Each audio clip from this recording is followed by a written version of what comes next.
આપ સૌનું સ્વાગત છે મને ગમતું પુસ્તક વાર્તાલાપની ચોથા શનિવારની શ્રેણીમાં. આજે પ્રાધ્યાપક જશુભાઈ નાયક સાહેબ ઉપસ્થિત છે. ઓળખાણ તો આપીશ જ, પણ આપને કોઈને ટ્રાફિકમાં નીચે વાહન પાર્ક કરવામાં તકલીફ પડી હોય, જશુભાઈને ક્યારે ના પડે, હા, અને મોડા પણ ન પડે, કારણ કે કોઈ દિવસ પેટ્રોલ ખલાસ ન થાય ને કોઈ દિવસ પાર્કિંગના પ્રોબ્લેમ નહીં આવે, કારણ કે એમનું વાહન એટલું સુંદર, એટલે એ ફિટ એકદમ. એટલે ગયા શનિવારે બી સ્વાતિબેને જાહેર કરેલી ત્યારે આપણા સાયકલ વીર તરીકે જાહેરાત કરેલી એવા આપણા હંમેશા યુવાન રહેતા એવા જશુભાઈ, આપનું સ્વાગત છે.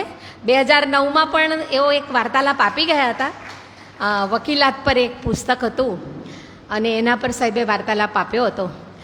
અને ખરેખર આજનું જે પુસ્તક છે એ જ્યારે રેલેવન્ટ હતું ત્યારે આ વાર્તાલાપ યોજવાની કોશિશ થોડીક અમે અમારા પક્ષે કરેલી, અમે પણ થોડું આગળથી બુકિંગ થઈ ગયું હતું એક વક્તાનું. આઝાદી કા અમૃત મહોત્સવ ચાલે અને આંદામાન નિકોબારની આ પુસ્તક એમની ઈચ્છા ખરી, પણ આપણે માટે આઝાદીનો અમૃત મહોત્સવ અથવા દરેક દિવસ આપણે માટે દેશને યાદ કરવા માટેનો જ છે. ફક્ત આજે રાત્રે 8 વાગે જ કરીએ એવું નથી. આજે પાછી મેચ છે ને, એટલે હું ખાસ એ રીતે કહું કે આપણે ત્યારે ખાસ એકદમ ઉમળકાથી રાષ્ટ્રભાવના આપણી ત્યારે જાગૃત થાય. પણ આ એવી વ્યક્તિ કે રોજ જ રાષ્ટ્રભાવના એમનામાં દેખાતી રહે એવા ગારડા કોલેજના નિવૃત્ત પ્રાધ્યાપક. હા, મને એમ જ હતું કે તમે કેમ નથી ધર્મેશભાઈ, હા, એવું થોડું હતું ક્યારનું કે આ બધા સાહેબના હાથે તૈયાર થયેલામાંના થોડા અહીંયા ખરા જ, વાંધો નહીં, આવો. તો ગારડા કોલેજના પોલિટિકલ સાયન્સ રાજ્યશાસ્ત્રના વિષય સાથે એઓ નિવૃત્ત થયા. સાહેબ કેટલી 32-34 વર્ષની આપની કેરિયર ગારડા કોલેજની. અને એમણે ભારતીય સરકાર, એમનું પોલિટિકલ સાયન્સ વિષય ખરો, અને એક વિષય પર પુસ્તક પણ લખ્યું, ભારતીય સરકાર અને રાજકારણ. 32 વર્ષના અધ્યાપનમાં અનેક વ્યક્તિઓના વિકાસ માટે ખૂબ જ પ્રયત્નશીલ રહ્યા. એટલે હું હમણાં જેમનો મેં આવો કહ્યું એવા વિદ્યાર્થીના એ પ્રતિનિધિ છે, ધર્મેશભાઈ જેવા વિદ્યાર્થીઓ. NSSમાં ખૂબ કામ કર્યું અને આપણે અનુભવીએ પણ. રોટરીની બહારથી આમ પસાર થઈએ ત્યારે દીકરા જે બધા વૃક્ષો દેખાય છે ને, ત્યાં લખેલું છે ગારડા કોલેજ NSS. સાહેબના રહબરી હેઠળ બધા વિદ્યાર્થીઓએ ત્યાં કામ કર્યું. એવું તો કેટલું એ કામ. તો NSSમાં સ્ટુડન્ટ કાઉન્સિલ, યુનિવર્સિટીની સેનેટ મેમ્બર હતા એઓ. એમાં એમણે નોંધપાત્ર કામગીરી કરી. એ તો જે તે સમયના બધા આપ સૌ એ પરિચિત જ છો. અને એમાં પણ 1991માં 26મી જાન્યુઆરીમાં જે પરેડ થાય આપણી દિલ્હીમાં, એ પ્રજાસત્તાક પર્વની પરેડમાં પણ એમણે રાજપથ પર ચાલ્યા છે અને NSS ગુજરાતનું પ્રતિનિધિત્વ અને નેતૃત્વ કર્યું હતું. અને જશુભાઈની બીજી ખાસ ઓળખ એટલે રેડક્રોસ. રેડક્રોસમાં કેટલાય વર્ષોથી એમની રેડક્રોસ નવસારીની સ્થાપનાથી આ દિન સુધી એવો સંકળાયા છે. અને 2014 વર્ષમાં રેડક્રોસ નવસારીની શ્રેષ્ઠ કામગીરી માટે તત્કાલીન અને હવે આજે પણ ભારત સરકારના આરોગ્ય મંત્રીના હસ્તે રાષ્ટ્રીય કક્ષાએ સન્માન પણ મળ્યું છે. રેડક્રોસની તો એટલે આપણે પર્યાય જેવો થઈ જાય, કેરસીભાઈ હોય કે બીજા બધા બી હોદ્દેદારોને જશુભાઈ સાહેબ રેડક્રોસ અને આ બધાના નામ સાથે જ બોલાય એવા સાહેબ છે. અને બીજું ખાસ કે આપણે ઇન્વિટેશન આપણે ત્યાં આવે છે દાદાભાઈ નવરોજીની વ્યાખ્યાનમાળા, કે કેટલાય સરસ વક્તાઓ આપણે માટે એઓએ ઉપલબ્ધ કર્યા છે. નવી પેઢી ભૂલી ન જાય અને હંમેશા યાદ રાખે. તો નવસારીના પનોતા પુત્ર દાદાભાઈ નવરોજીને આજ અને આવતીકાલનું નવસારી ક્યારેય ભૂલે નહીં એ માટે છેલ્લા 31 વર્ષથી એમણે સ્મૃતિ વ્યાખ્યાનમાળાનું અને દેશભક્તિ ગીત સ્પર્ધા પણ એવો વર્ષોથી આયોજન કરી રહ્યા છે. સાહેબ, તમે એક વસ્તુ નથી લખી, માત્ર રેડક્રોસ હોય કે આ દાદાભાઈ નવરોજી એવું જરૂરી નથી, પણ આપણું ગુજરાતની અસ્મિતા માટે ગરબા સ્પર્ધામાં પણ એવો લલિત કલાના સ્પર્ધામાં બી એવો અગ્રેસર રહ્યા છે. એટલે શેરી ગરબા સ્પર્ધા નવસારીમાં જેટલી સરસ થાય છે, હું બહુ સાક્ષી છું એની, કે બીજા કોઈ શહેરમાં આટલી નથી થતી. આટલી સરસ શેરી ગરબા સ્પર્ધા નવસારીમાં થાય છે અને એમાંના એક એવો છે કે આ બહુ સરસ કામગીરી આપણે ત્યાં થઈ રહી છે સાહેબ, એ ચાલુ જ રાખજો અને બધાનો સાથ સમાજનો બી મળતો જ રહે છે. રાનકુવા હાઈસ્કૂલ ચીખલીની એમાં પણ એવો કેળવ એમાં સભ્ય છે, માનદ મંત્રી છે અને એ શાળા કઈ તો શ્રેષ્ઠ શાળા તરીકે ઘણી એને ઇનામ પણ પ્રાપ્ત થયું છે. ઇવન સોરાબજી વાડિયા સ્પર્ધામાં પણ રાનકુવાએ અનેકો વાર સરસ આપણા પુસ્તકાલયની જે સ્પર્ધા છે તેમાં પણ શ્રેષ્ઠ એમણે પ્રદર્શન કર્યું છે, આપણને એ વર્ષોથી ખબર છે. અને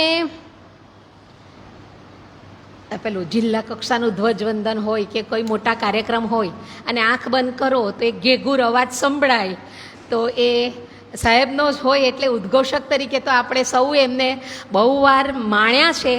એવા સાહેબ આપનું ફરી પાછું સ્વાગત છે. ખાસ આજની એક વાત કહીને હું એમને માઇક આપી દઈશ કે આ પુસ્તક જે રજૂ કરવાના છે તો એ જગ્યાઓની મુલાકાત લીધેલી એમણે અને ત્યાંથી આવ્યા ને પુસ્તક ખરીદ્યું, પછી રિલેટ કર્યું કે આ જગ્યા આ પુસ્તકમાં આ વસ્તુઓ છે, એટલે બિલકુલ તાજું ત્યાં જઈને આવ્યા અને પછી ત્યાં જ પુસ્તક ખરીદ્યું, એટલે રિલેટ કર્યું અને એમણે અહીંયા આવીને તરત કહ્યું કે મારે આ વિષય પર બોલવું છે જ્યારે અનુકૂળતા હોય ત્યારે. અને આજનો સુંદર એ અનુકૂળ સમય આવ્યો છે. તો પ્રમુખ સાહેબને વિનંતી, પ્રશાંતભાઈ આપ આવો અને પુસ્તકાલય વતી સાહેબનું સ્વાગત કરો. પુસ્તક છે જ અહીંયા, જાગભણીની યાત્રા.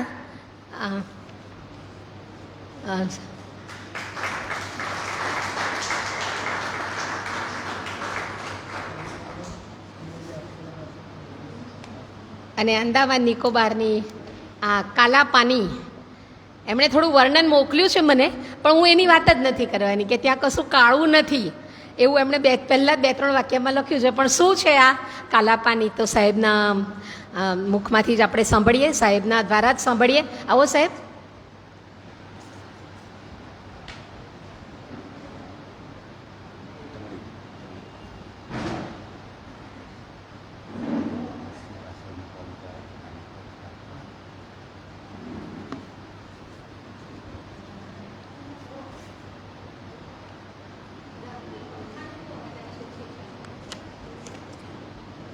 આ સંસ્થામાં પધારેલા સૌ શ્રોતાગણ, મારી વાત શરૂ કરું તે પહેલાં આ જે ચિત્રો છે એમને હું નમન કરું છું, કારણ કે મારા વિકાસમાં ભાઈ નરેન્દ્રભાઈ અને મહાદેવભાઈનો મોટો ફાળો છે. પરિચયમાં બધું આવી ગયું. આ પુસ્તક આઝાદીનો અમૃત મહોત્સવ હતો ત્યારે માય ટ્રાવેલ્સ નામની એક કંપની છે, એમાં અમે લગભગ 30 સિનિયર સિટીઝન્સ આ જગ્યાએ ગયા હતા અને આ લગભગ એ 15-20 દિવસનો આખો પ્રવાસ હતો. ત્યારે મેં પુસ્તક ત્યાંના એક બુક સ્ટોલ ઉપરથી ખરીદ્યું અને આમ બી પુસ્તક ન હોય તો હું જ્યાં જાઉં છું ત્યાં મારી નોંધ રાખું છું, એટલે વધારે એમ ફિટ થયું. મૂકું મારે હવે એના પર કંઈ બોલવું જ જોઈએ કે પુસ્તક અને સ્થળનો પ્રેક્ટિકલ અનુભવ જ્યારે થાય ત્યારે પછી હોંસલો મારો સમાયો નહીં અને મેં વાત અહીંયા કીર્તિદાબેનને કરી. એ રીતે આજે હું અહીંયા ઉપસ્થિત થયો છું. પરિચય ઘણો સારો આપ્યો, ગમે બધું. કાલાપાની એ પુસ્તકનું નામ છે, કાલાપાની ક્રાંતિવીરોનું તીર્થ. એક પર્યટનનું બી સ્થળ છે અને ક્રાંતિવીરોનું તીર્થ સ્થાન પર છે. હિન્દીમાં પુસ્તક છે. 2020માં આ પુસ્તક પ્રગટ થયું, તાજેતરમાં જ પ્રગટ થયું છે. 126 પાના છે. નીલકંઠ નામના એના જે લેખક છે એ બિહારની કોઈ કોલેજમાં અધ્યાપક છે, પણ એના પિતાશ્રી સ્વતંત્ર સેનાની, એટલે એને એમ કહ્યું કે તું આ જગ્યા પર જા અને રહે અને પછી પુસ્તક લખ. ત્યારે નીલકંઠ પ્રોફેસરે આ પુસ્તક લખ્યું અને એ જ પુસ્તક જ્યારે એણે બહાર પાડ્યું ત્યારે એને પિતાશ્રીને સમર્પિત કર્યું અને તે સ્વતંત્ર સેનાની હતા બિહારના. આ પુસ્તકને 4 વિભાગમાં મારે સમીક્ષા કરવી છે. એક છે ભૌગોલિક પરિચય, બીજો છે સેલ્યુલર જેલ, ત્રીજું મારું સેક્શન છે સુભાષચંદ્ર બોઝ અને આંદામાન નિકોબાર, અને છેલ્લે આ પુસ્તકની સાથે સંકળાયેલ 2 અને ભારતીય સ્વતંત્ર સંગ્રામમાં જે નામ વારંવાર બોલ્યા કરે છે ગણેશ દામોદર સાવરકર અને વિનાયક દામોદર સાવરકર. આ 4 વિભાગમાં આ પુસ્તકની સમીક્ષા કરવા હું તમારી સમક્ષ આજે ઉપસ્થિત થયો છું. ભૌગોલિક પરિચય જો આપણે મેળવીએ તો આ હિમાલયની આખી પર્વતમાળા છે. આંદામાન નિકોબાર એ દ્વીપ સમૂહ છે અને હિમાલય પર્વતની આખી પર્વતમાળા છે. પૂર્વ બંગાળની ખાડીમાં આ વિસ્તાર વધારે વિકસેલો છે. આપણે હિન્દી મહાસાગર કયા કે એકચ્યુઅલી હિન્દી મહાસાગરમાં નથી. આ 572 જેટલા નાના ટાપુ છે. આપણે તમે કે આંદામાન નિકોબાર ઓહે 572 નાના ટાપુ છે. 8249 કિલોમીટરમાં આ ટાપુ વિસ્તર્યા છે અને ઉત્તર આંદામાનની સરહદ બર્મા, થાઈલેન્ડ અને બાંગ્લાદેશને સ્પર્શે છે. 80% અહીંયા વનરાજી છે અને મેથી ઓક્ટોબરના દિવસોમાં 3180 મિલીમીટર વરસાદ થાય છે. કેટલાક વિસ્તારોની માહિતી રામાયણમાંથી પણ મળે છે. આપણે માનીએ પણ 6થી વધારે વિદેશી પ્રવાસીઓ 1040 વર્ષ પહેલાં અહીંયા આવી ગયા છે આ જગ્યા ઉપર, અને એ બધાએ એમ જ લખ્યું છે કે નગ્ન લોકોનો દેશ. ઈસ્ટ ઇન્ડિયા કંપનીનું ધ્યાન પહેલાં નહોતું, પણ જ્યારે એમને ખબર પડી કે આમાં કુદરતી સંપત્તિ છે, કારણ કે ઈસ્ટ ઇન્ડિયા કંપની તો વેપાર સાથે સંકળાયેલી, ત્યારે એને ખબર પડી કે અહીં તો ઘણી બધી કુદરતી સંપત્તિ છે, એટલે ગવર્નર કોર્નોવોલિસ નામના એક ગવર્નર છે, એમણે અહીંયા ટાપુનું સર્વે કરાવે છે. ટાપુનું સર્વે કરાવ્યા પછી એ ફાઇલ ટેબલ પર જ રહે છે, પણ બ્લેયર નામનો એક અંગ્રેજ અધિકારી છે, એમણે એમ કહ્યું કે તમે ત્યાં જવાના હોય ત્યાં પછી જજો. પણ 1793માં એણે વિચાર કર્યો કે કેદીઓને રાખવા માટેની જગ્યા હોય તો આ છે. હજુ ઈસ્ટ ઇન્ડિયા કંપનીને તો ખ્યાલ પછી આવે છે કે અમારે વેપાર કરવો છે.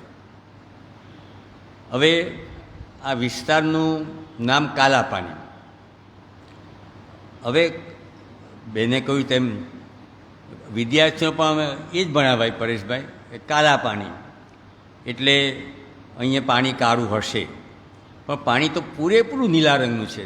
ચારે તરફ તમે જુઓ તો પાણીનો રંગ નીલો છે. પણ જનમાનસમાં ભય ફેલાવવાને માટે અંગ્રેજોએ આ શબ્દ પ્રયોગ કર્યો કાલા પાણી, કે તને કાનાપાલી મોકલી આપવામાં આવશે, પેલો ગભરાઈ જાય. બાકી ત્યાં તો કાળું પાણી જ ને ઉલટું આનંદ થાય. જો તમે ફરવા જાઓ તો શોધવું પડે કે કાળું પાણી કઈ જગ્યા છે. ત્યારે ને અંગ્રેજ લોકોને પછી ખ્યાલ આવ્યો કે આ એક એવી જગ્યા છે કે અહીંથી કેદી ભાગી શકે નહીં. 1857માં જ્યારે સ્વતંત્ર સંગ્રામનું આપણું પ્રથમ યુદ્ધ આવ્યું ત્યારે સરકારને હવે પેલી ભલામણ વિચાર આવી કે ખતરનાક જે માણસો છે આ દેશમાં એને અહીંયા મોકલી આપો. એટલે 1857માં પ્રથમ જથ્થો 200 માણસનો અહીંયા મોકલી આપ્યો. એના નામ ઠેકણા કોઈના મળી જ નહીં. એ 200 માણસ કોણ હતા? એમાંના કેટલાકના ફોટા આંદામાન નિકોબારની જે ગેલેરી છે એમાં કંઈક મૂકવામાં આવ્યા છે. એટલે આ એનો આખો ભૌગોલિક પરિચય. હવે આ જગ્યા સાથે વધારેમાં વધારે જો સંકળાયું હોય તો સેલ્યુલર જેલ. હવે એટલે અંગ્રેજ લોકો હવે વધારે ધ્યાન આપે છે આ જગ્યા પર આપણે જેલ રાખો. તો 1857માં તમે માનો નહીં પણ અંગ્રેજ સરકાર ખૂબ જ ભયભીત થઈ ગયેલી એમ બધા જ લેખકો કહે છે કે આ 1857ને જો આપણે ડાબી નહીં દઈએ તો 1947 સુધી અહીં રહેવાશે નહીં. એટલે ફરીથી આ વિભાગનું સર્વે થાય છે અને નક્કી કરે છે કે હવે અહીંયા આ દેશમાં જે ખતરનાક વ્યક્તિઓ છે એને અહીંયા મોકલવાની સરકાર ઈસ્ટ ઇન્ડિયા કંપનીને તે સમયે સરકાર બધું નક્કી કરે છે. હવે પણ ત્યારે તો કંઈ જેલ નહોતી, ત્યાં જેલ બાંધવાનું નક્કી કરે છે. એ 1906માં એ લોકોએ શરૂ કીધું. 10 વર્ષ લાગ્યા આ જેલ બાંધવાને માટે. અને તે પહેલાં પણ કેદીઓ જતા, પણ આવું બધું જે છેલ્લું જે વર્ણન આવે છે જેલનું, તેવું જેલ નહોતી. પણ ત્યાં ગયા એટલે જેલ જ, ત્યાં કે ત્યાં ભાગીને ક્યાં જવાનું. તો એ જેલ બાંધકામ બી કેદીઓએ કર્યું અને આખી એલ આકારની જેલ છે. એ જેલમાં 689 રૂમ છે, 689. એને રૂમ તો ઓડી આપણે છે, તે લેખક તો ઓડી શબ્દ વાપરે છે. 13.5 ફૂટ લાંબી, 7 ફૂટ પહોળી ને 10 ફૂટ ઊંચી. માનસિક રીતે વિચારજો, અહીંયા તો સરસ આપણો એસી હોલ છે. 10 ફૂટ ઊંચી, 7 ફૂટ પહોળી ને 13.5 ફૂટ લાંબી. દરેક રૂમમાં ખૂણામાં 3 ફૂટ લાંબી અને 1 ફૂટ ઊંચી ઓટલી અને આગળ 4 ફૂટનો આખો ઓટલો, ગેલેરી ને પાછળ પથ્થરની દિવાલ, જબરજસ્ત પથ્થરો, આપણા ઓર્ડિનરી પથ્થરો નહીં. હવે આ જે કોટડી છે એનું જે બારણું છે એને પણ બંધ કરવાનો જે અડાગરો છે ને એ પણ બહુ બુદ્ધિશાળી રીતે એ લોકોએ બનાવેલો કે આ બારણું હોય પછી દિવાલ શરૂ થાય અને પછી અડધે આવીને ત્યાં તારું મળે. એટલે કેદીને ખબર નહીં પડે કે બહાર તારું ક્યાં છે, કઈ જગ્યા પર. દિવાલ શરૂ થાય ને પછી એક બોક્સ શરૂ થાય, અહીંથી એ લંબા ત્યાં જાય અને ખૂણામાં તેનું તારું, વચમાં આખી દિવાલ. એ રીતની એની રચના છે. હવે કોટડીમાં શૌચાલય નથી. રાતે નાની ડોલ એ લોકોને આપવામાં આવે, રાતના હાથકડી છોડી નાખવામાં આવે. અમુક કેદીઓના મોત કોટડીમાં જ થયેલા છે. નીચે મોટું મેદાન છે, તેમાં કૂવો છે. એ કૂવામાંથી કેદીઓએ પોતાનું પાણી રાત્રે ભરી જવાનું ડોલમાં. હવે પછી એ લોકોને જે કામ કરવું પડે છે એનું જે વર્ણન લેખકે કર્યું છે કે મેં તો જોયું, આખો એક મોટો શેડ છે, ઉપર સિમેન્ટના પતરા છે અને એમાં એ લોકોની પાસે નાળિયેર ઉપરના જે છોટલા આવે, તરોપા ઉપરના છોટલા, એ કુવાડીથી અથવા દાંતરડાથી એ લોકોએ દૂર કરવાના. એને ચોક્કસ સંખ્યા આપવામાં આવે કે આટલા તરોપા જે સાંજ સુધીમાં થવા જ જોઈએ. જેટલા વધે એટલા ફટકા પછી એ લોકોને પડે. બોર્ડ મૂકેલું છે, મેં તો જો કે આ કેદીને આજે આટલા ફટકા, આજે આટલા ફટકા, આટલા. ત્યારે અને તેલની ઘાણી, એ ઘાણી કેદીઓએ ખેંચવાની. હવે આ જે અધિકારીઓ છે એ કેદીઓ સાથે હિન્દીમાં વાત કરે, કામ કરે ત્યારે પાણી પણ નહીં આપે, ખાવાનું પણ નહીં આપે.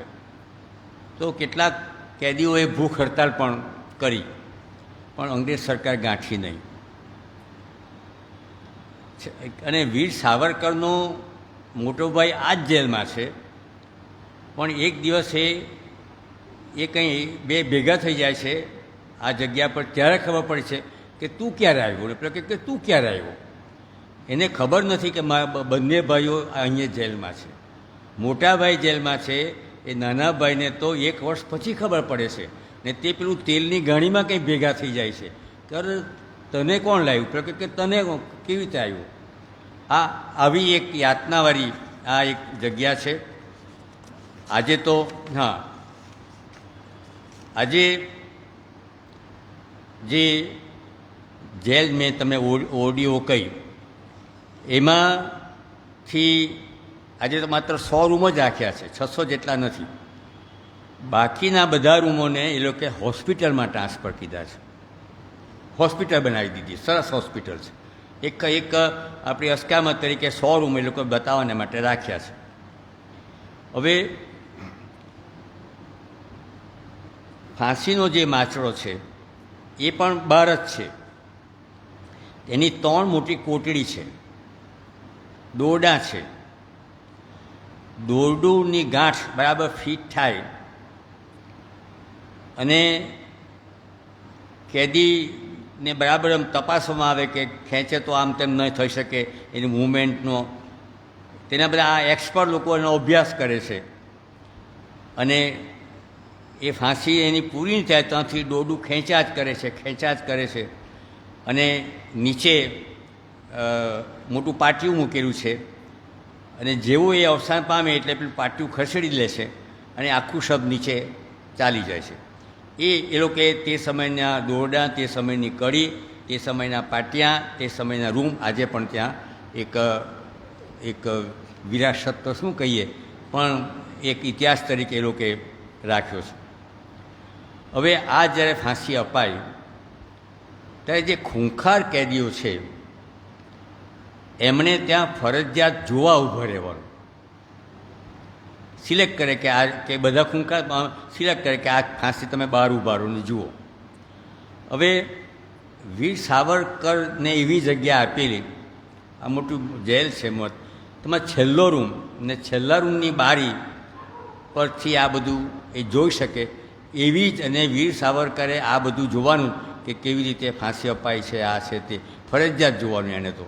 અને પછી એ બારી એ ફાંસી અપાય છે પછી બારી એની બંધ કરી નાખે, એનું પણ એ છે કે એ જોતો છે કે નહીં.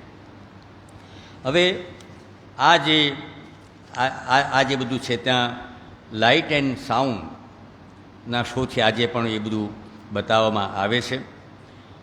સમગ્ર ઇતિહાસમાં ગઈકાલનું આંદામાન કેવું હતું, કેદીઓને કેવો ત્રાસ આપવામાં આવતો હતો એ તમે જુઓ તો આપણે ત્યાં સંવેદનાના સાગરમાં આપણે ડૂબી જાય, આપણે રોમાંચ થાય. 1.5 કલાકનો 2 કલાકનો આખો શો છે, જગ્યા સરસ છે, બધું બતાવે છે રાત્રે. હવે આ જગ્યાએ એક મોટું ચિત્ર પ્રદર્શનની ગેલેરી છે, એમાં રવિન્દ્રનાથ ટાગોર અને સુભાષચંદ્ર બોઝ ત્યાં ભેગા થાય છે તે પણ ચિત્ર મૂકવામાં આવેલું છે કે આ જગ્યાએ ટાગોર અને સુભાષ અહીં ભેગા થઈને વાત કરે છે. અને કેટલા બધા સૈનિકોની સરસ યાદી મૂકી છે, એટલે કે એમાં કરકસર સરકારે નથી કરી, વાંચી શકાય તેવી રીતે માર્બલ ઉપર. એમાં યાદી તો એટલી બધી છે કે આપણે વિચાર કે સૌથી વધુ અહીંયા કેદીઓ ક્યાંના હશે તો પશ્ચિમ બંગાળના. લેખક લખે છે કે સૌથી વધુ યાદી પશ્ચિમ બંગાળના લોકોની છે કે જે સ્વતંત્રતા માટે અહીંયા આવીને ઝઝૂમ્યા અથવા અહીં મૂકવામાં આવ્યા. આ જગ્યા પર ગાંધીનો સંદેશ પણ મૂકવામાં આવેલો છે. હવે આ જે છે તે 1969માં આ જગ્યા 1969 પહેલાં ભારતની કોઈ સરકારે એને રાષ્ટ્રીય સ્મારક તરીકે જાહેર નહોતું કર્યું. હશે એક પર્યટન સ્થળ, પણ તત્કાલીન વડાપ્રધાન માનનીય મોરારજીભાઈ દેસાઈ એ આ બધું હાથ પર લીધું, એને રાષ્ટ્રીય સ્મારક તરીકે જાહેર કીધું. અને એ તકતી પણ ત્યાં મૂકવામાં આવી છે કે વડાપ્રધાન માનનીય મોરારજીભાઈ દેસાઈ આ જગ્યાએ આવીને અને રાષ્ટ્રીય સ્મારક તરીકે જાહેર થયું તો 1979. કેટલી બહુ મોડું કર્યું આપણે એવું લાગ્યા કરે છે. એ જે આખું સંગ્રહ સ્થાન છે એના પ્રવેશ દ્વારે 2 તકતીઓ મૂકેલી છે.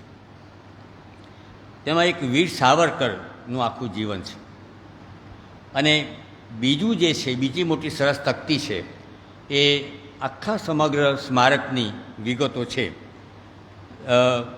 લેખક નીલકંઠ લખે છે કે આ સ્વતંત્રતાનું દેવાલય છે, આ જેલ નથી, સ્વતંત્રતાનું આ દેવાલય છે એ લેખકે આ વર્ણન એણે લખ્યું છે. હવે સુભાષચંદ્ર બોઝ બે જગ્યાએ આવશે.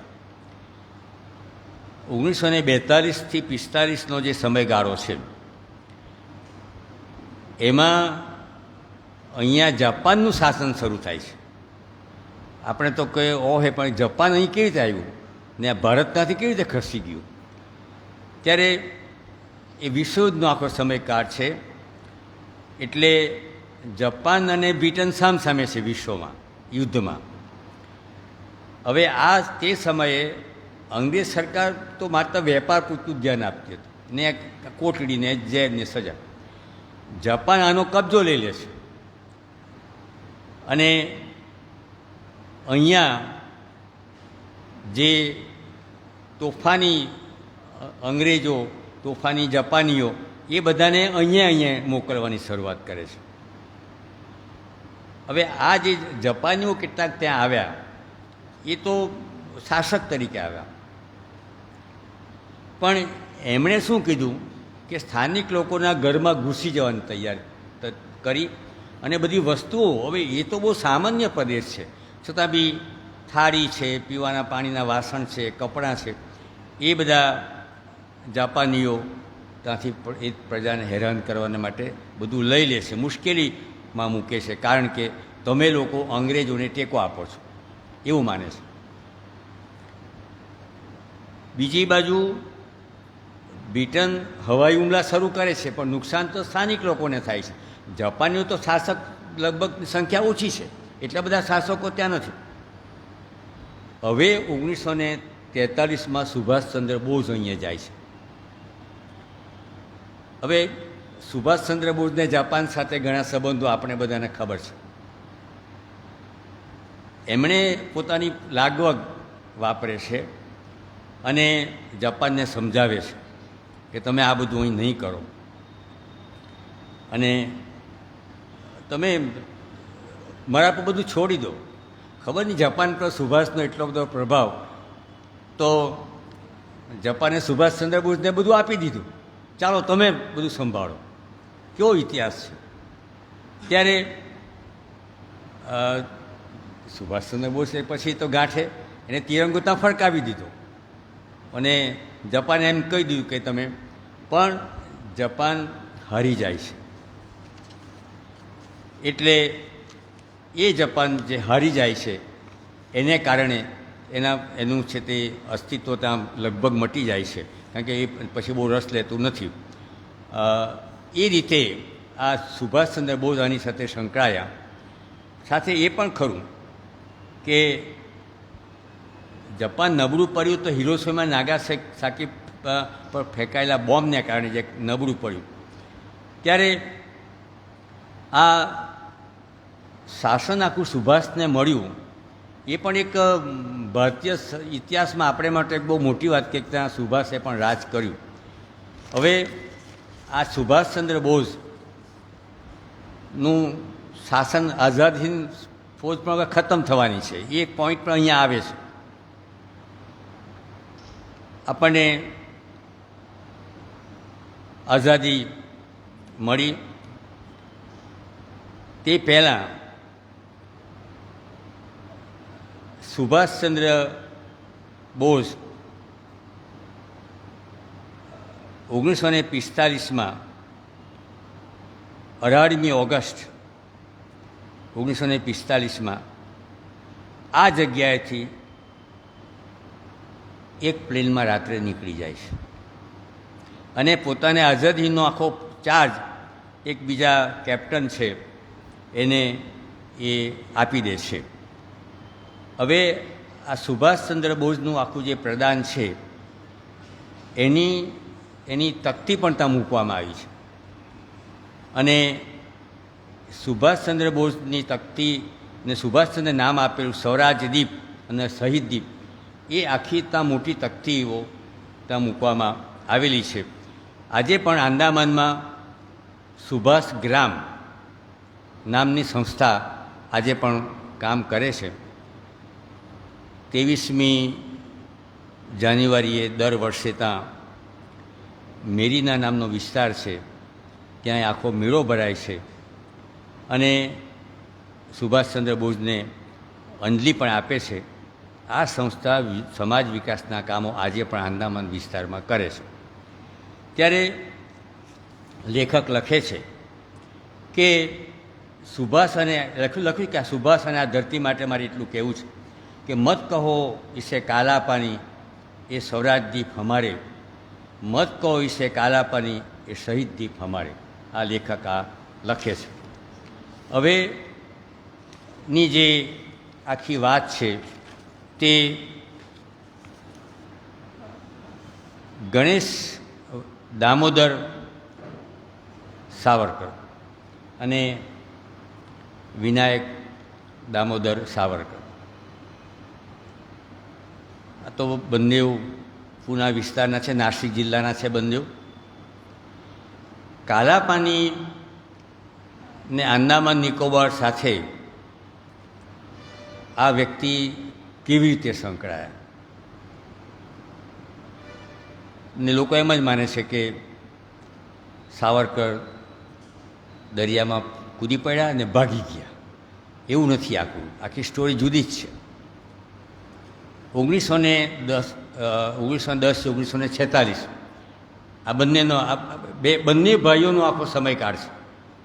બંને ભાઈઓ જજુમે છે.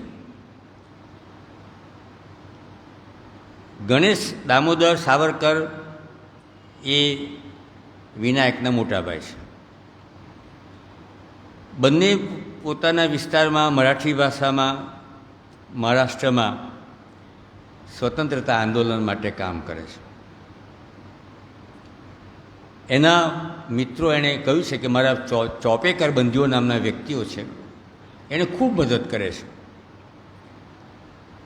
હવે જનજાગૃતિ છે, નાસિક જિલ્લો છે, એના કલેક્ટર છે જેક્શન. આ સાવરકર બંધુઓ લેખકો છે, બુદ્ધિશાળી છે, બુદ્ધિજીવી છે. સલાહ સૂચન આપવાનું કામ પુષ્કળ કરે છે કે તમે આમ કરો, તમે તેમ કરો, છાપામાં આપો, આમાંથી આમ ફેરફાર થશે. ત્યારે આ મિત્રો જન આક્રોશ કેમ વધે એનું કામ કરે છે અને 3 વ્યક્તિઓને તૈયાર કરે છે: અનંત, કાન્હે, કૃષ્ણ કરવે અને દેશપાંડે. એમને એ રીતે તૈયાર કરે છે કે નાસિક જિલ્લાના કલેક્ટરની હત્યા કરો, અને કરે છે, કરી નાખી હત્યા. અહીંથી આ લોકો હવે બ્લેક લિસ્ટમાં મુકાઈ જાય છે. હવે ખબર પડે છે કે આ તો ગણેશ સાવરકરનું આખું કાવતરું છે. એમણે સલાહ આપી, એણે મિટિંગો રાખી, પત્રિકા વેચી, એટલે ગણેશ સાવરકરની પહેલાં ધરપકડ થાય છે અને એને સીધા જ આ આંદામાનમાં મોકલી આપવામાં આવે છે. કારણ કે કલેક્ટરની હત્યા કરે ને માણસ પકડાય એટલે પેલા લોકો કહ્યું હશે કે ભાઈ અમને તો આ સલાહ સૂચન આપી આપશે તે છે. ત્યારે એ જ્યારે કાલા પાણીમાં જાય છે ત્યારે એક સભા ભરે છે અને બધાને કહી જાય છે કે હું એ જગ્યાએ જાઉં છું કે એ તીર્થ મહાતીર્થ है, मत कहो इसे काला पानी, तुम सुनो यहाँ की धरती को, कण कण में ये गाथा बलिदान की. આવો એક સંદેશો પણ એ પોતાના વિસ્તારને માટે આપે છે. હવે એનો નાનો ભાઈ કે જેનું નામ આપણને વધારે ખબર છે, વિનાયક દામોદર સાવરકર, એ એનો નાનો ભાઈ છે. એ પણ બુદ્ધિજીવી છે, એ તો મોટો લેખક છે, સાહિત્યકાર છે, પુસ્તકો પણ ઘણા એણે બધા લખે છે, પત્રકાર છે. હવે એ તો બેરિસ્ટર થવા બ્રિટનમાં બી ગયેલો, પણ પછી ત્યાં કંઈ ખબર પડી તે બ્રિટનની સરકારે એને બેરિસ્ટરની ડિગ્રીઓ નહીં આપી. પછી એ આવી રહ્યો કે બધું એ બધું છે. હવે અહીંયા જે આખું જે સ્વતંત્રતાના આંદોલનમાં એનો જે ફાળો છે એ જે કામ કરે છે એનાથી અંગ્રેજ સરકાર ચોકન્ની બને છે કે આને અંડર એસ્ટિમેટ કરવા જેવા નથી. 13મી માર્ચ એટલે હવે એ પાછા ભૂગર્ભમાં ચાલી જાય છે, ક્યાં છે તે ખબર નથી. તો 13મી માર્ચ 1910ના રોજ વિક્ટોરિયા સ્ટેશન ઉપરથી એની ધરપકડ કરવામાં આવે છે. એ તો એ છુપાઈ જાય છે ને પત્રિકા વેચી છે ને આ છે, અને કોર્ટમાં એનો કેસ ચાલે છે. એ કોર્ટમાં એ દેશદ્રોહી તરીકે એના પર ઇલ્ઝામ પુરવાર થાય છે. હવે એને આંદામાન મોકલવો છે, પણ ખબર નહીં કે કોનું ક્યાં કેવી રીતે આ બધું આઈડિયા બધા અંગ્રેજ સરકારના ચાલ્યા એ ખબર નહીં પડી. એને દરિયાઈ માર્ગે આંદામાન મોકલવા, પણ વાયા ફ્રાન્સ. આ જો કેવી ઘર, એને વાયા ફ્રાન્સ પછી એને આંદામાન નીકળ્યો. એ રીતે એને જહાજમાં એક બેસાડવામાં આવે છે. એ જે જહાજ આગળ જાય છે ત્યારે પોર્ટ હિલ નામની એક જગ્યા આવે છે. તે પહેલાં એ સર્વે બધો કરી લે છે કે ક્યાંથી ભાગવું, કૂદી પડવું. જો સમુદ્ર છે, હિંમત જુઓ કેટલી. ત્યાં આપણે તો જરાક એમ તો હવે હું થઈને આપણે ગભરાઈ જઈએ. રિક્ષા મોડી મળે તો ગભરાઈ જઈએ, રસ્તા ઉપર ખાડા હોય તો ગભરાઈ જઈએ.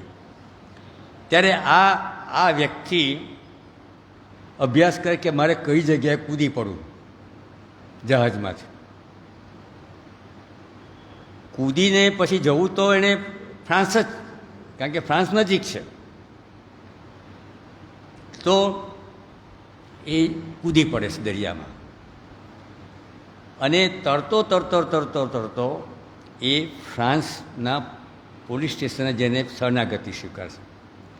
આપણે એમ માને કે આ સાવરકર દરિયામાં કૂદી પડેલો ને ભાગી ગયેલો અને ઇન્ડિયા જતો, કારણ કે એક એવી છાપવી છે આપણે તો કે એમાં એ તો ભાગી ગયેલો ને દરિયામાં કૂદી પડેલો ને ભારત આવી પહોંચેલો. એવું નથી. એ તો ફ્રાન્સ પહોંચી ગયો. હવે શરણે આવેલો વ્યક્તિ એટલે ફ્રાન્સે કંઈક ઓલ રાઈટ, એને આ બધું ખબર નહોતી એટલે એને શરણાગતિ સ્વીકારીને બધી સગવડ આપવા માંડી.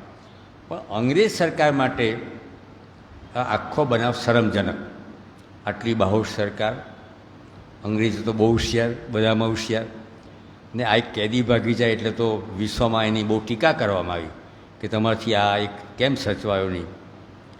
એટલે ફ્રાન્સની સરકારને વિનંતી કરે છે કે આ અમને પાછો આપો.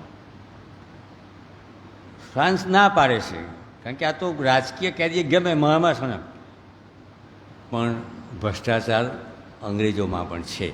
ચોપડીમાં લેખક લખે છે કે સારી એવી રકમ ફ્રાન્સના અધિકારીઓને આપવામાં આવી અને એનો કબજો લઈ લીધો.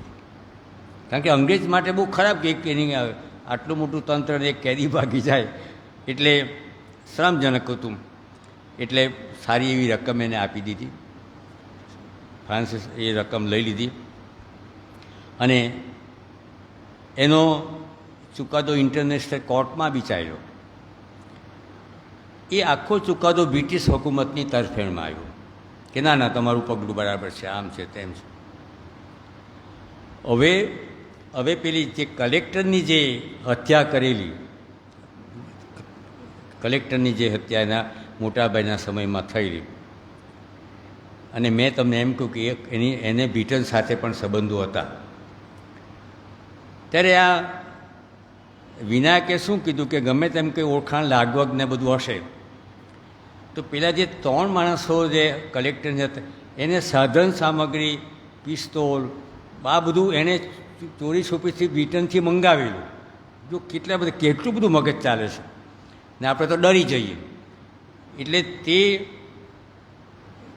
એ સાધન સામગ્રી આપનારો આ નાનો ભાઈ જે પેલા 3 જણે ને એણે બ્રિટનથી મંગાવેલું વિનાયકે. હવે કેસ ચાલ્યો અને આ બધું પુરવાર થયું કે હા ભાઈ મેં બધી સાધન સામગ્રી આપેલી અને એનાથી પેલા કલેક્ટરનું ખૂન થયું. એ પછી બધું પકડાયું, એણે કબૂલ બી કીધું. એટલે એને 50 વર્ષ આંદામાન નિકોબારની સજા એને કરી દીધી. હવે એ 50 વર્ષ એટલે એને તો ત્યાં મોકલી દીધો. બધા કેદી કરતાં એના પર વધારે ધ્યાન અને વધારે સજા અને વધારે હેરાનગતિ કેમ કરવી એને માટેના પ્લાન અંગ્રેજ સરકાર રોજ ના કરે. કારણ કે ભાગી ગયેલો, ફ્રાન્સમાં પૈસા આપવા પડ્યા, અને પેલા કલેક્ટરની હત્યા કરી એણે બધી પરદેશથી જે કંઈ બધા પદાર્થ કે ગન કે જે બધું પિસ્તોલ આવે એ એણે બધું કરેલું. એટલે એને ખૂંખાર વ્યક્તિ તરીકે ત્યાં જેલમાં માનવામાં આવે. એને સજા બી ત્યાં જ બધી કે કોલું ચલાવવાના, નાળિયેરમાંથી તરોપા બહાર કાઢવાના, હાથમાંથી લોહી નીકળે તો પણ રૂ નહીં આપવાનું, બેભાન થઈ જાય તો બી પડી જાય તો બી પાણી નહીં આપવાનું, અને જેલર એના શરીર પર માંસના ટુકડા ફેંકે.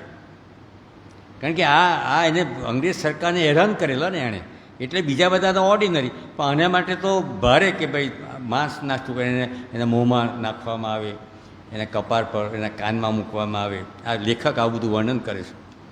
અને નાળિયેરની છાલમાંથી અમુક પ્રમાણમાં દોરડા કરવાના જ, ન કરે તો એને અંગૂઠા પકડવાના 4 કલાક સુધી, અને માંસના ટુકડાની મેં વાત કરી, અને એને ગળામાં લેબલ પેલા જેલર મૂકે 50 વર્ષનું લેબલ એને રોજ ગળામાં પહેરવાનું 50 વર્ષ. વીર સાવરકર હિંમતવાળા હતા, એણે એક જેલરને એમ પણ કહ્યું કે, એટલે જેલર એને કયા કરતો ખબર છે ને 50 વર્ષ, તો એ એમ કહે છે 50 વર્ષ તમારું શાસન રહેવાનું નથી. કેટલી હિંમત, કેટલું દુઃખ છતાં બી આ વાક્ય લેખક કહે છે કે આ વ્યક્તિ જેલર એમ કે 50 સાલ તક તુમ નહીં રહેંગે. એનીવે બંને ભાઈઓ અહીં જેલમાં છે, એકબીજાને ખબર નથી. મોટાભાઈ ગણેશની તબિયત એકદમ ત્યાં બગડી જાય છે, બીમાર પડે છે. ભારતમાં અંગ્રેજ સરકાર ઉપર કેટલાકના દબાણ પણ થાય છે. એમાં એક બ્રિટનની આમ સભાનો સભ્ય છે, જ્યારે ભારત તરફી હતો, હાઉસ ઓફ કોમન્સનો. એનું નામ છે બેજબુડી. બેજબુડીને ખબર નહીં, પણ કેટલાક અંગ્રેજો સારા પણ હતા. બેજબુડીએ સરકારને કહ્યું કે હવે પેલો તો મરવા પડેલો છે, તમે એને મુક્તિ આપી દો ને, નહીં તો એ શહીદ થશે, ત્યાં શહીદ તરીકે એનું નામ રહેશે. એટલે એક અંગ્રેજ પાર્લામેન્ટ સભ્યે, બેજબુડી નામ છે, એમણે સરકાર ઉપર લાગવગ લગાવી અને 1924માં એને મુક્તિ આપવામાં આવી અને એ આવ્યો. વિનાયક સાવરકરને છોડવા સરકાર તૈયાર નથી. 27 વર્ષ થયા છે જેલમાં. એને પણ શરીરની કમજોરી છે. લોકમાન્ય તિલક અને મહાત્મા ગાંધી એ અંગ્રેજ સરકારને મળવા જાય છે કે ભાઈ પેલાની તબિયત તમે જે થયું ને તે, એટલે રિક્વેસ્ટ કરે છે લોકમાન્ય તિલક અંગ્રેજ સરકારને કે તમે એમને મુક્તિ આપો. પણ માની જાય છે, કારણ કે ત્યાં લોકમાન્ય તિલકનું જ્યાં વધારે પ્રભુત્વ હતું, ગાંધી તો પછી આવે છે. પણ એક શરત, અમે ભારતમાં એને છૂટો નહીં મૂકીએ, રત્નાગીરી જેલમાં મૂકી આપીએ. તો મહારાષ્ટ્રની રત્નાગીરી જેલમાં એને ટ્રાન્સફર કર્યો અને 1937માં એને છુટકારો આપ્યો. તે બી શરતી છુટકારો કે સભા ભરવી નહીં, લેખો લખવા નહીં, ભાષણો કરવા નહીં. હવે આ સમય સુભાષ પણ એને મળવા જાય છે, સુભાષચંદ્ર બોઝ. ત્યારે પાછા એ તો એમ જ કહે કે આઝાદી મેળવવી હોય તો યુવાનોને શસ્ત્રો આપો. એ પાછું લાઈન તો પાછી એની એ જ છે. બંને ભાઈઓ ભેગા થાય છે, અનેક બધી પ્રવૃત્તિઓ બી કરે છે. આંદામાનમાં કેવી યાતનાઓ થઈ તેની એ વાતો પણ કરે છે. 16મી માર્ચ 1946ના રોજ મોટાભાઈનું અવસાન થાય છે. જ્યારે વિનાયક સાવરકરનું અવસાન તબિયતને કારણે 26 ફેબ્રુઆરી 1966માં થાય છે. એટલે કે આઝાદીનો સૂર્યોદય એણે જોયો છે, આ બધી વાતો પણ કરી છે. લેખક લખે છે કે એ ક્રાંતિકારીઓનો જે આખો સમૂહ છે એના એ મુકટમણી હતા, એ તાજ હતા. વીર સાવરકરને માટે ઘણા બધા વિશેષણો લેખકે વાપર્યા છે. હિન્દુ સમ્રાટ, ભાષા શુદ્ધિના પ્રચારક, ખૂબ ભણેલા, રાજ્ય શાસનના માર્ગદર્શક, ખૂબ લગભગ 15થી 20 જેટલા ઉપનામો બુદ્ધિશાળીના, હોશિયારીના એના માટે લેખકે વાપર્યા છે. હવે હું જે મારા પ્રવાસ દરમિયાન ગયો ત્યારે એનું જે એરપોર્ટ છે એ એરપોર્ટ આગળ બહાર વિનાયક સાવરકરની વિશાળ પ્રતિમા છે, જબરજસ્ત પ્રતિમા છે. તમે જોવાની મળશે, આ ટેકનોકેટ પછી બતાવશે. પણ એ વિશાળ પ્રતિમા છે, સ્ટેચ્યુ છે, એનું નીચે નામ છે, પણ એ પ્રતિમા કોણે મૂકી, ક્યારે મૂકી, કશું જ નહીં મળે. ખબર નહીં કેમ આવું થયું. હું ચારે તરફ ફર્યો, મેં ફોટોગ્રાફ્સ લીધા છે, પણ એ પ્રતિમાનું અનાવરણ કોણે કર્યું, કઈ એની જન્મ તારીખ કઈ, અવસર કશું જ નથી મૂકવામાં આવ્યું. પ્રતિમા પ્રભાવક છે, સ્ટેચ્યુ પ્રભાવક છે. ત્યારે આ આખું ચિત્ર આંદામાન નિકોબારના 2 ભાઈઓ સાથે સંકળાયેલું છે. નિકોબારમાં તો આજે જઈ શકાતું નથી. આજે આંદામાન નિકોબાર, તમે આંદામાનમાં જાઓ, બધી જ વસ્તુ મળે છે, બધી જ વસ્તુ મળે છે. પ્રશાસન સારું છે. અમારે પણ નિકોબારમાં આજે પણ જવાતું નથી. બધા કે કાં આંદામાન નિકોબારમાં પગ નથી મુકાતો, કારણ કે ત્યાંની પ્રજા હજુ પણ નગ્ન હાલતમાં છે. એ લોકોની રહેણી કરણી પણ બહુ ક્રૂરતા ભરી છે, જંગલિયાત ભરી છે. હમણાં જો મેં છાપામાં વાંચ્યું આ ચૂંટણીમાં, ત્યારે 7 નિકોબારે મતદાન કર્યું છે. એ છાપાના અહેવાલ છે, મેં છાપામાં વાંચ્યું છે. લોકસભાની જે 2000 એમાં 7 એ નિકોબારમાંથી મતદાન કર્યું. હવે ત્યાં પ્રશાસન છે નિકોબારમાં, તે માત્ર વહીવટ પૂરતું જ. મારી સાથે પ્રવાસમાં હતા એક મોદી કરીને સિનિયર સિટીઝન છે આપણા, એનું નામ બી બનતા સુધી નરેન્દ્ર મોદી છે. હા નટુભાઈ મોદી. એ તો ખૂબ ફર્યા છે, એ મારી સાથે હતા. એમણે મારે કે નિકોબાર જવું જ છે, ખૂબ પ્રયત્ન કર્યા. ટેક્સીવાળાને મળ્યા, તારે કેટલું ભાડું જોઈએ મૂકે, કારણ કે બધા જ એમ કે તમે ગમે તેટલું ભાડું આપો પણ ત્યાં અમે જતા નથી, તમારાથી જઈ શકાશે નહીં. એની સાથે બીજા 2 મિત્રો પણ તૈયાર છે, આપણે સુધી કાઢીને ટેક્સી કરી અને આમને તેમને ફરી આવ્યા ને ટેક્સીવાળાને રૂમ પર લાવ્યા. પછી એને કે ક્યાં જવાનું, ચાલો નિકોબાર, નમસ્કાર એમ કંઈ જતા રહ્યા. એટલે આજે પણ ત્યાં પ્રવાસને માટે ત્યાં જઈ શકાતું નથી. આધુનિક સમાજના કોઈ ખ્યાલો ત્યાં આજે નથી. પ્રજા ખુલ્લી રીતે રહે છે અને આજે પણ ત્યાં પ્રશાસન સવારે જાય છે, સાંજે પાછું આવે છે. પ્રશાસન પણ ત્યાં રહેતું નથી. ત્યારે મારે છેલ્લે એટલું જ કહેવું છે કે મત કહો ઇસે કાલા પાની, ય તીરથ વીર જવાનો કા, ય ભાલ તિલક ગૌરવ ચંદન, આઝાદી કે અરમાનો કા.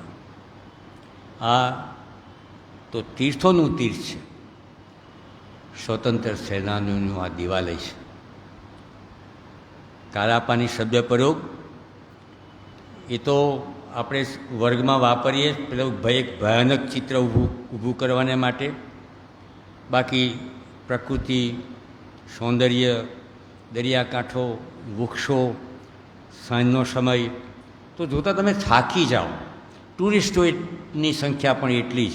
એ કુદરતી વર્ણન કરવું એ તો મોટા સાહિત્યકારને હું એને લાયક નથી, કારણ કે કેટલી બધી સૌંદર્યતા બધું પડેલું છે.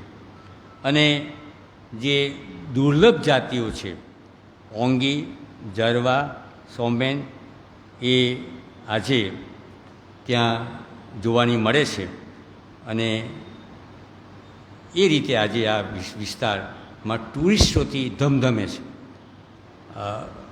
પોર્ટ બ્લેયર, એ બ્લેયર તો એક અંગ્રેજ શાસકનું નામ છે. એમણે તમારે એટલે બ્લેયર ભર્યું. બાકી પોર્ટ એટલે બંદર, અને પછી બ્લેયર એ એનું આખું શાસન છે. ત્યારે આ શ્રેણીમાં હું આજે બીજી વખત આવ્યો. 24/5/2008ના રોજ વકીલાત એક સંઘર્ષ, એડવોકેટ કેપી દેસાઈએ પુસ્તક લખેલું છે, વકીલો અને જજ કેટલું સાંભળે છે અને જજ શું કરે છે તે વાંચો. એના પર મેં સમીક્ષા કરી હતી. અને તે સમયે ભાઈ જીયુભાઈ મંત્રીપદ હતા.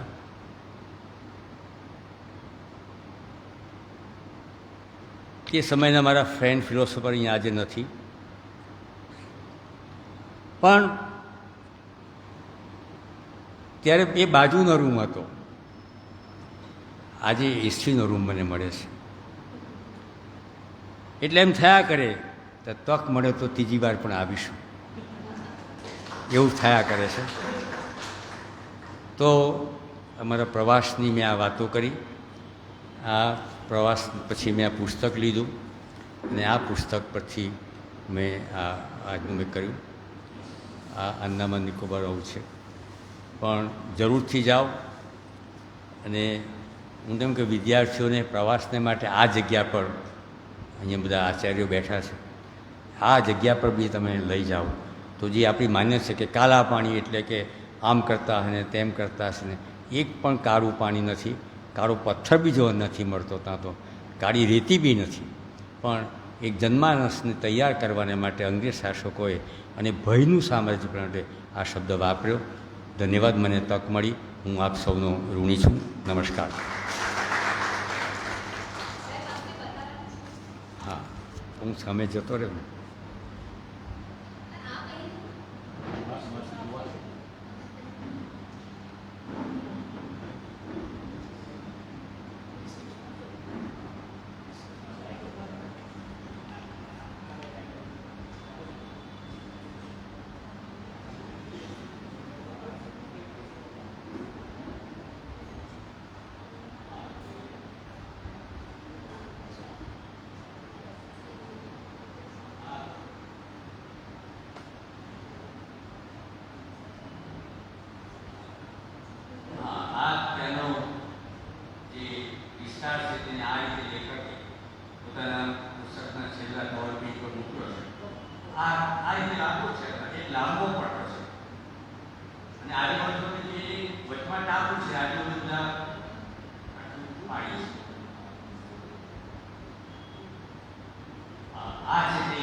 કલાકોના કલાકો સુધી, અને જો વધારે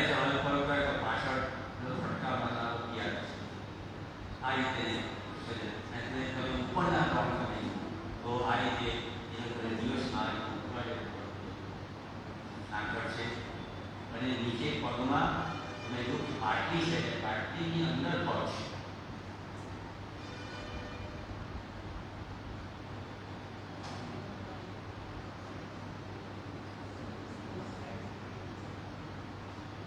આ એ જ મને છે કે જોઈને આ રીતે સાંકળતું સતત ઉપર નીચે એના પગમાં એવું સાંકળ છે. વધારે ચક્કર પર ન કરી શકે. આ હોસ્પિટલમાં નીચેનો જે એરિયા હોય હોસ્પિટલ બની છે. એના મેં આ હોસ્પિટલની મુલાકાતે પણ ગયો હતો અને ત્યાં સારવારને માટે દર્દીઓ આવે છે, પણ ત્યાં વરસાદ નથી, પણ વ્યવસ્થા બધી છે. આ હોસ્પિટલ છે. કુદરતી સૌંદર્ય છે.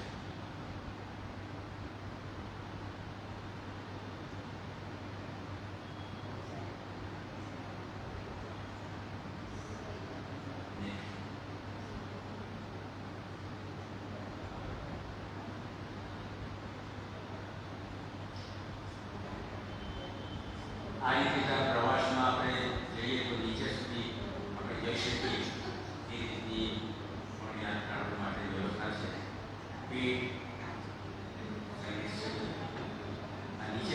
આ નીચેનું પણ એક પાછું સાયન્સનો વિષય છે કે એમાંથી જે બધા બધું બને છે એની પણ ત્યાં વિકાસ થાય છે.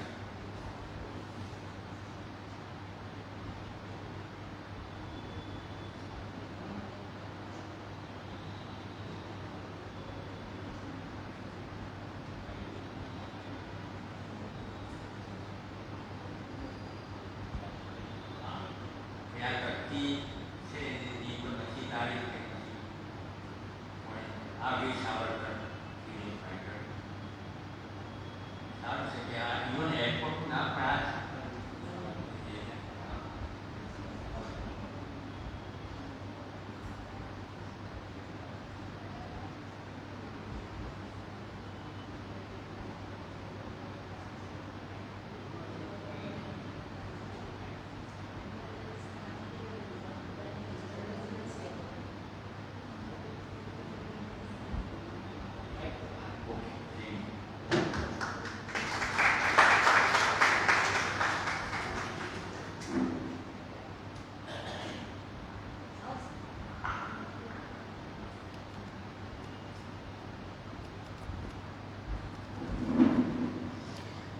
કઈ યાત્રા કરી એ આપણા સૌની અનુભૂતિનો એક પ્રશ્ન.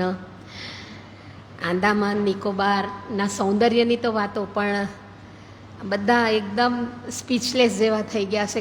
સમતાબેન મને કહે કેવી રીતે સહન કર્યું હશે એ આ બધા ફોટોગ્રાફ્સ તો જોયા, પણ જે વર્ણન છે, અને એટલે સાહેબને આ વાર્તાલાપ માટે બી આભાર, અને વીર સાવરકર જેવા સ્વાતંત્ર્યવીરોને બી સલામ કરીએ.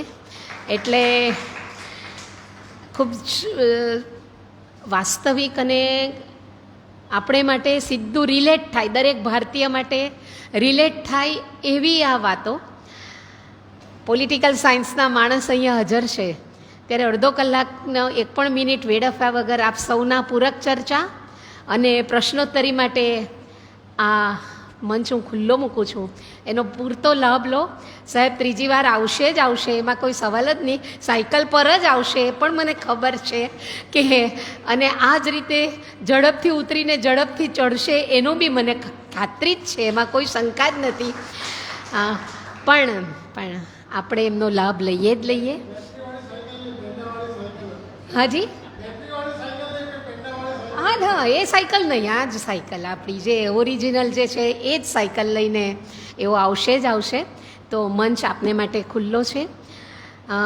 આપ સૌ પ્રશ્નોત્તરીની વાતો કરો ત્યારે આ એક સરસ વાઇબ્રેશન થયું છે.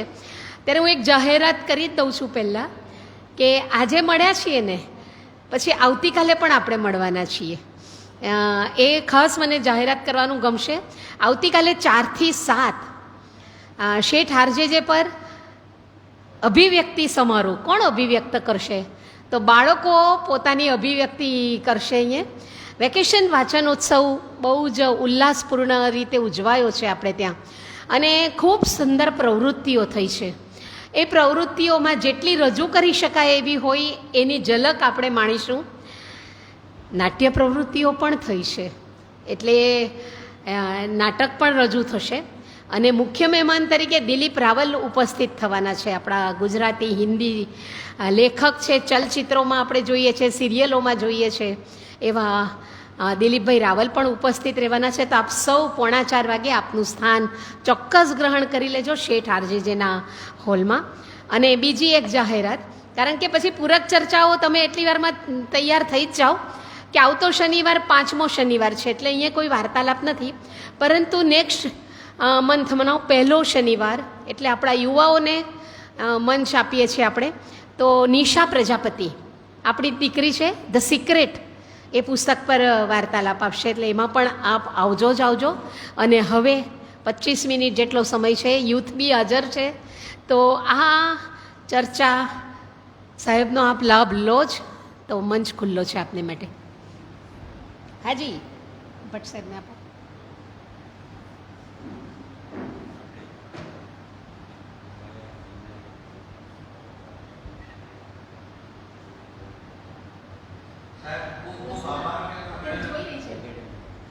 હા, શ્રેયા જોઈ રહી છે એવું એમનું, પેલી આપણી યુએસએમાં છે ને, કેનેડામાં શ્રેયા કટરિયા. હા, એનો ફોન છે કે હું જોઈ રહી છું એમ. બહુ સરસ, એ તો સરસ. હાજી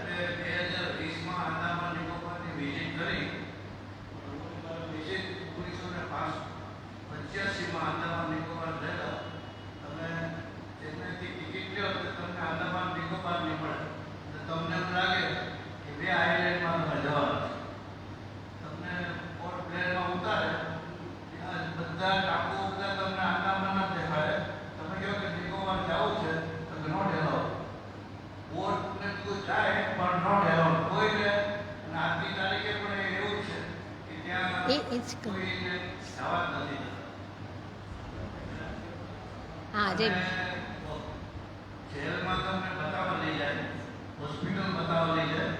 જેલમાં તમને ખાલી રૂમ જ દેખાડે, કોઈ ભરેલા રૂમ દેખાડે નહીં. હોસ્પિટલમાં બધા માણસો ભરેલા હોય ત્યારે તમને મુલાકાત. પણ સાહેબ, આ તો જેલ ત્યારની છે ને, એટલે હવે આજે તો એ જેલ રહી જ નથી. મોન્યુમેન્ટ એટલે સ્મારક તરીકે જ છે. એટલી હોય ત્યાં તમને વિઝિટ કરવાનું હોય. રોજ 1-1 કલાકનો ગવર્મેન્ટ પ્રોગ્રામ કરે વિઝિટર્સ માટે. પણ જેલમાં ને હોસ્પિટલમાં લિમિટેડ. રાઈટ. હા, આ દીકરીએ મને હમણાં એવું કહ્યું કે 8મા ધોરણમાં આના વિશે અમને ભણાવવામાં આવ્યું હતું એમ કીધું. હા, એ 8મા ધોરણના પુસ્તકમાં તને યાદ છે, તે બી બહુ સારી વાત છે. તારે કંઈ પ્રશ્ન હોય તો બી પૂછો બેટા. પ્રશ્ન તો નથી મને. અમે જ્યારે નાના હતા 8મા ધોરણમાં ત્યારે એસએસમાં આ હતું કે કાળા પાણી છે ટૂંકમાં મોડે કરવાનું છે. તો અમને પણ એક સજા હતી કે ટીચર અમને ક્લાસમાં ઉભા રાખીને એક સવાલ પ્રશ્ન થયો તો એ મોડે કરાવતા કે આ મોડે કરવું છે. તો અમે મોડે કરેલું એટલે મને યાદ છે. અને સરને આજે 1 કલાક સાંભળીને બહુ જ આનંદ થયો છે, કેમ કે જ્યારે પણ સર અમે એનએસએસના કેમ્પ કરી ત્યારે સર આજે બહુ ઓછું બોલતા હતા. અને આજે નોન સ્ટોપ 1 કલાક સાંભળીને સરને બહુ જ આનંદ થયો છે. ત્યારે કામ કરાવતા હશે ને. અમારા કોલેજની અંદર બધાને એનએસએસના ભીષ્મ પિતા તરીકે. ઓરે વાહ વાહ વાહ વાહ.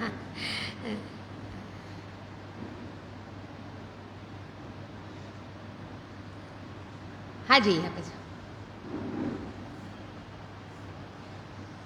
આદરણીય જસુભાઈ, ખૂબ જ આનંદ થયો. આજે તો હું ચીખલીથી મારા પરિવાર સાથે આવ્યો ઓહ, અને વિશેષ વાત એ છે કે 24/5/2008 પણ હું હાજર હતો.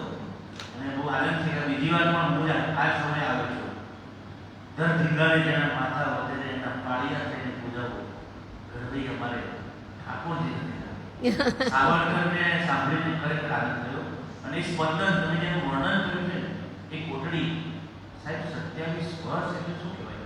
હા, આટલા વર્ષ કોઈ જગ્યાએ આપણે અંદર રહીએ અને કોઈ પણ સગવડ વગર આપણે નાની 10 મિનિટ લાઈટ જાય તો આપણે ફોન કરી દઈએ કે લાઈટ વિદ્યુત વળાને બહુ જાણે.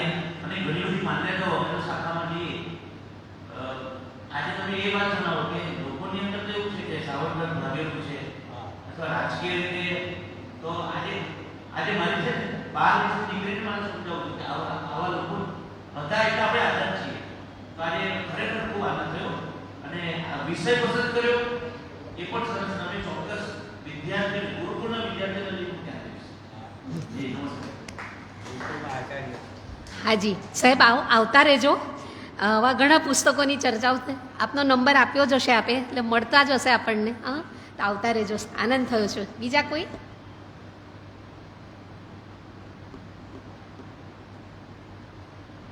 સાહેબ હજુ કંઈક તમારે કેવું હોય તો બી સમય છે હજુ.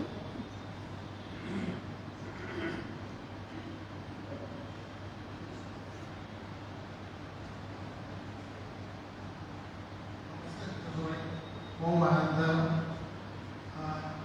યુવાન વક્તાઓ એટલે બધા મને એમ થાય કે લોકો આંદામાન નિકોબાર માત્ર ફરવા જઈને આનંદ માણે છે કે આ અનુભૂતિ કરે છે, એ સૌથી વિશેષ મહત્વની વાત છે. કારણ કે આમ રૂવાડા ખડા થઈ જાય કે આપણે આજે આ જે ફળ ભોગવી રહ્યા છે એની પાછળ કેટલા બલિદાનો અને કેવી વસ્તીઓએ શું શું કામ કર્યું હશે. આવી રીતે અને કાળા પાણીનું નામ એટલા માટે લખ્યું છે કે અત્યંત કપરી સજા છે. એટલે એ કાળા પાણીની સજા એ તરીકે એ લોકો કદાચ આ નામ રજૂઆત કરી હશે. પણ સાવરકરની હજુ તો એવું લાગે કે આના પછી સુભાષચંદ્ર બોઝે પણ જે કંઈ કર્યું હશે એના પણ પરથી પણ જરા વ્યવસ્થિત પડતો ઉઠે તો વધારે આનંદ આવે. બાકી આ વીર સાવરકર બંને ભાઈઓની જે આ ગાથા અને આંદામાન નિકોબાર કે જ્યાં અત્યારે આપણું રાજ્ય પ્રસ્થાપન થયું છે, બાકી બ્રિટિશરો પાસે હતું. તો સારું થયું કે આ એક તરફ જેલ પણ રહેવા દીધી અને બાજુનો પર્યટનનો પણ વિકાસ થયો. કારણ કે પર્યટન કરતાં પણ જે કંઈ બાળકો યુવાનો જશે તો એટલું તો ચોક્કસ મનમાં લઈને આવશે કે આજે આપણે જે કંઈ છે તે આવા શહીદોને કારણે. ખૂબ ખૂબ આભાર.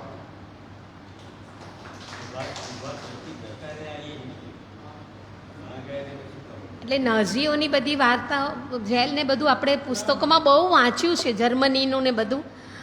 પણ આપણું થોડું આવું સાહિત્ય આપણી પાસે આવ્યું એ બહુ નહીં. એટલે બહુ ઓછું ઇતિહાસની વાતો આપણા ચર્ચામાં બી આવી રહી છે, આપણા પોતાના ઇતિહાસની. એ સાહેબ લઈ આવ્યા. જેવુભાઈ આપ કંઈ કહેશો?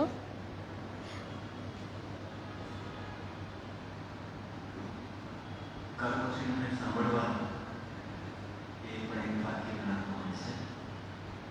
એમના અનુભવો પણ એમાં આવરી લેવાના હોય છે. દીકરીએ સાચું કીધું, કૃષ્ણ પિતાના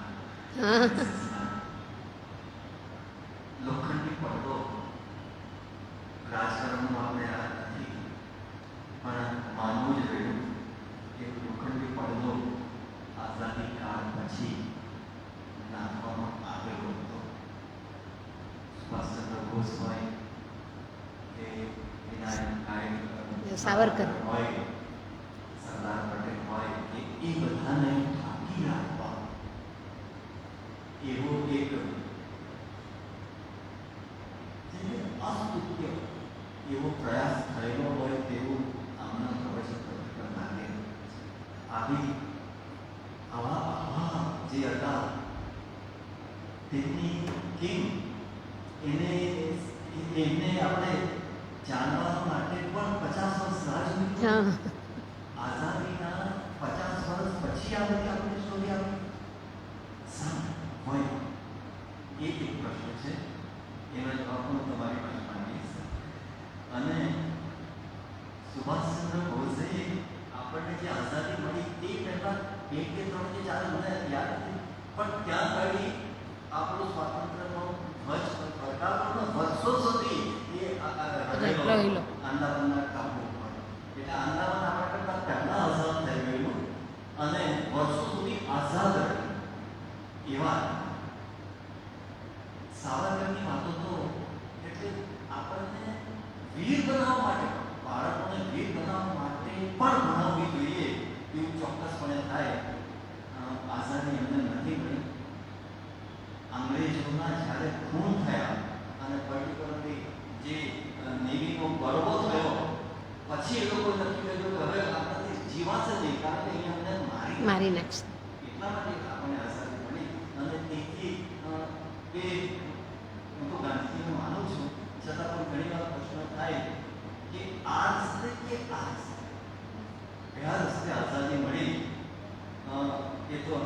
Yes. શકીએ, પણ કદાચ એ બંને વચ્ચે આઝાદી મળી છે. અંગ્રેજો થોડા ડરી ગયેલા હતા અને ગાંધીજીને આખા ભારતને જાગૃત કર્યો. એ બંને કારણોને કારણે અંગ્રેજોએ ભારત છોડવું પડેલું અને આઝાદી મળી એવું માનું છું. બંને કારણો છે. વીર સાવરકરની જેલની વાતો એટલે તમે તારસ કરી. અમે કમનસીબ હતા, અમારા ભણવામાં એ મોકો આવ્યું.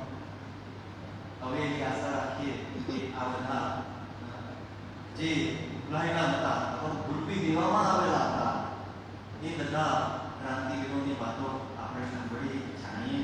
એના પિક્ચરો હતા. હા સેકન્ડ વર્લ્ડ વોરના અંગ્રેજી બોલિવૂડે જબરદસ્ત પિક્ચરો ના બનાવ્યા. એટલે બની પણ છે ને એક મૂવી આવી ને. આપણી જે પાર્ટીશનમાં જે થયું એની બાકી વ્યક્તિ બેઠી. એ જ આટલી દર્દના આવી વાર્તાઓ છે તેની ફિલ્મમાં કેમ નથી બની? વીર સાવરકરના આ કેમ નથી ફિલ્મો આવ્યા? અત્યારે આવી છે અત્યારે પણ એવા તો પણ કેમ અત્યાર સુધી રહ્યું હોય? એટલે એ પણ સારી ગુલામી હતી. અને ચોક્કસ આપણે માનવું પડે લોકતંત્રમાં એક જ ફેમિલીનું રાજ હોય તો એ રાજાશાહી લોકતંત્ર થયું. આ રાજાનો વિષય નથી, પણ આ અત્યારે જે આજની બુક છે એનાથી આ બધા જ પ્રશ્નો થતા હોય છે કે ભાઈ કોંગ્રેસને બીજા માણસો નથી મળતા. હું તો કોંગ્રેસ છું. I would like to vote for Congress. પણ એક જ ફેમિલીને મારે મત આપવા, જેને બધા આપણા ચિરંજીવ જે હોય તેવાને બોલાવીને જાય. વીર સાવરકર જેવાને કેટલા બધા એની બધી સ્ટોરી જ્યારે ફિલ્મ બની હતી એની સ્ટોરી લખાવી હતી એ પાઠ્યપુસ્તકોમાં આમે જ કરવા જતા કેમ નથી? એટલે સાહેબ માત્ર એક પ્રશ્ન છે કે કેમ નથી? હવે એ તો કંઈ નહીં. નવીનભાઈ આપ કંઈ કહેવા માંગો છો ને? પ્રશ્ન હતો આપનો? નહીં ને? ઓકે, પેલા ધામીચા સાહેબને.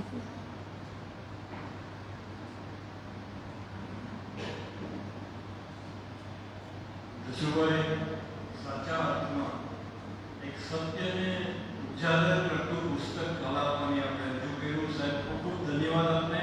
અને એટલું તાદૃશ ચિત્ર શેલ્ટર જેલ અને એમાં આપણા ક્રાંતિકારીઓને જે સજા કરવામાં આવતી, આપણા રૂવાડા ઊભા થઈ જાય એમનું વર્ણન સાંભળીને એટલે સાચા અર્થમાં આપણે જે સત્ય જોઈએ એ આ સુધી કોઈ આપણે સત્ય આવું ઉજાગર કર્યું નથી.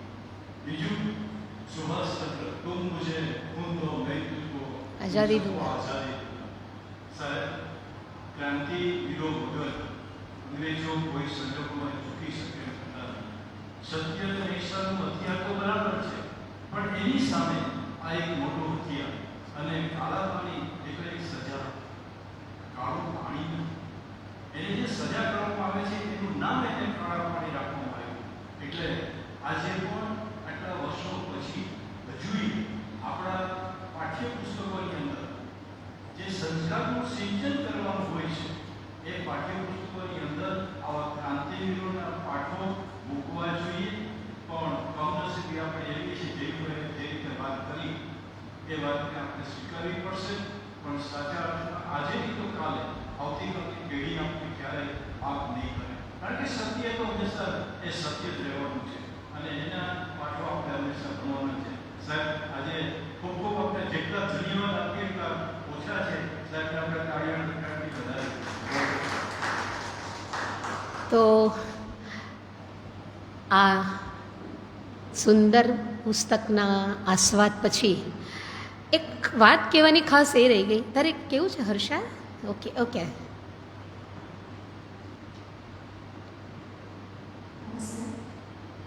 આપણે ચારધામની જાત્રાનું બહુ મહત્વ છે. કહેવાય કે ચારધામની જાત્રા કરીએ એટલે આપણું જીવન સફળ. પણ મારું માનવું છે કે આના વગર અધૂરું. અહીંયા એક વાર તો આપણે મુલાકાત કરી જ છે. આપણે સ્વાતંત્ર્ય સેનાની એટલે જેનું બાકી છે, જે લોકોએ જોયું છે તેને રિલેટ થયું, અને જેને બાકી છે તેને હવે ઈચ્છા થશે જ થશે. જે પણ મેં કરી છે 4 ધામની યાત્રા, હવે હું એક મારા લિસ્ટમાં અમે ઉમેરી દીધી છે. ચોક્કસ કરીશ, કૃપા હશે તો જઈશ. Okay, fine. મને લાગે છે કે આજના કાર્યક્રમને હવે વિરામ આપીએ આપણે, પરંતુ આવતીકાલનો જે કાર્યક્રમ છે ને એની ખાસ વિશેષતા શું છે? આખો કાર્યક્રમ બાળકો કરવાના છે, અને બાળકોનું જ સંચાલન બાળકો જ રજૂ કરવાના, કારણ કે વેકેશન બાળકોનું છે. એટલે આપણે તો કોના કાર્યક્રમ માટે આવવાના છે? આપણે આશીર્વાદ અને શુભેચ્છા અને પ્રેરણા આપવા અને પ્રેરણા લેવા આવવાના છે. કે બાળકો પાસે જેટલી પ્રેરણા મળે એના જેટલી વિશેષ પ્રેરણા કશેથી નથી મળતી.